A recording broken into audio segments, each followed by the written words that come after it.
Yes, this love at first sight. This, we would have heard or we would have seen in many movies. The hero of the movie falling in love with the heroine at first sight.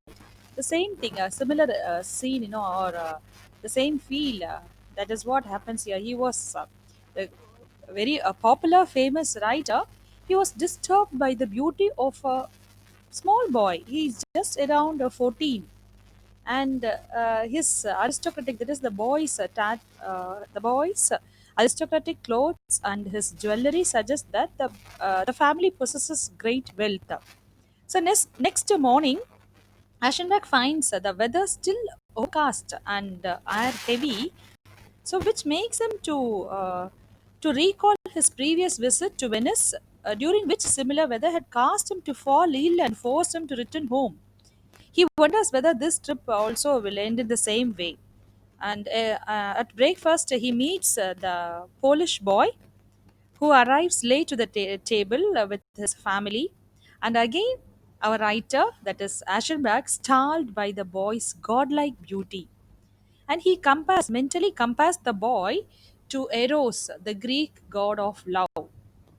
Aschenbach spends the morning on the hotel's beach, delighting the spectacle of carefree and playful vacationers. And after spending some time in the beach, he takes out his traveling writing case because that is the reason. So that is why, to complete his work, to clear his mind, he preferred to travel to Venice. That is the purpose of visiting the city. So he takes out his writing case and begins to work, but soon he tosses it aside because he doesn't want to miss the diversions of the scene before him. Having some ripe strawberries from a passing vendor, he watches the boy play with other children. And listening, he tried to guess his name because our writer, that is Ashenba, he does not know the boy's name. He was impressed, or he was, uh, you know, he was attracted towards the boy's beauty, but he doesn't know his name. And he guessed his name. He tried to make out his name from unclear syllables, like, his playmates called him Adigo, Adigu, and he finally decides that the boy must be Tazio. So spelling Tadezio. And we are not, readers are not sure that the boy's name is Tazio, but he says it could be, or the boy's name must be Tazio. Tadezio. So Aschenbach returns to his room at midday and gazes in the mirror at his aging features. So now he is upset over his aging features. He's not happy because the boy is saying he is just 14 years old, but our writer he is an aging writer, that is he is around 50s, so in his 50s. So this is a strange, we know the contrast, or the differences. So this makes him unhappy. So he gazes in the mirror, and he is not happy with his gray hair or his aging features. So next day, while walking through the streets, Aschenbach finds a suffocating sultriness pervading the air.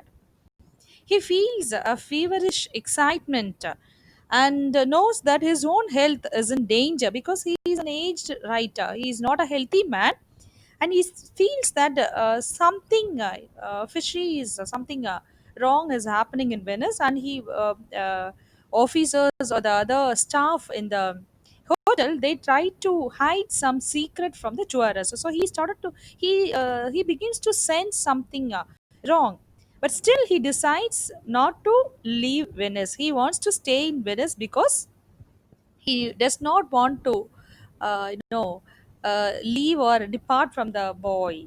Because and since after 3 or 4 days, he started to become weak. His health started to become weak, and he notifies the hotel of his plans to leave Venice. He decides, after a few days, he decides to leave Venice. And the next morning at the breakfast, the porter comes and he tells Aschenbach that the hotel's private transportation is leaving for the nearby station.